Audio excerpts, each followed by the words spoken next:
There's nothing I can create as wonderful as a tree. Nothing. And the idea is to live in that environment with the trees. And once we went and looked at the plans and how the trees were not going to be disturbed and the houses were going to be built around the footprint of those trees, that was a really interesting idea for us. And we were pushed hard to make it a special neighborhood, not just to do a typical thing. And we think we've achieved that. We knew almost right away that this was really where we wanted to be.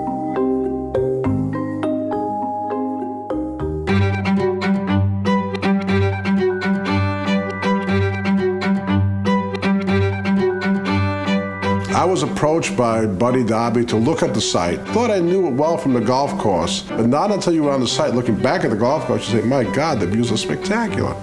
The vista is so large when you look out of the windows of the front of our home. There's a pond there, there's wildlife that comes to that pond. When you walk up and it just opens up as the architecture has allowed it to do, it's just beautiful. The site was interesting. It had great trees, overstory canopy, but almost no understory. So we're creating an understory environment, and we're working with the Nature Conservancy to landscape the project to end up with a better habitat for animals post-development than pre-development, which is really quite interesting. Financially, it may be sounder, dollar spreadsheet-wise, to plow this down and build this up. They understand they would lose in the long haul because it would wreck what has brought so many people to live here. I'm a tree hugger, self-professed tree hugger.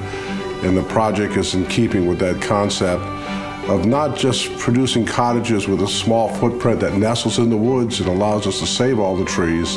It's a high-quality project with the highest quality materials we can find, the best materials that I know to use.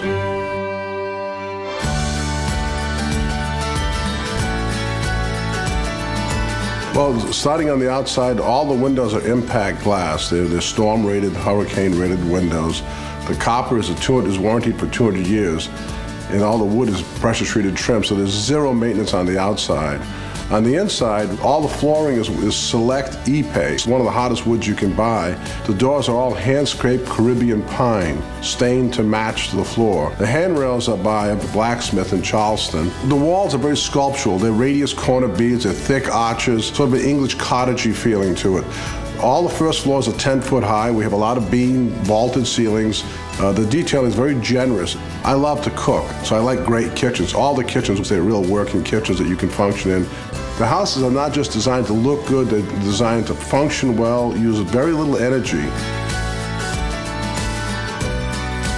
The prime amenity is, I'm calling it a tranquility garden. It's a pool, but it's more than just a pool. It's shaped so as if the ocean came and shaped the entire thing. Wave, the whole wall is the serpentine wall. The pool is shaped like a wave. Wonderful water features. We're using 300-year-old Chinese troughs that were hand-hewn, that the water will be cascading in and splashing. We're very excited.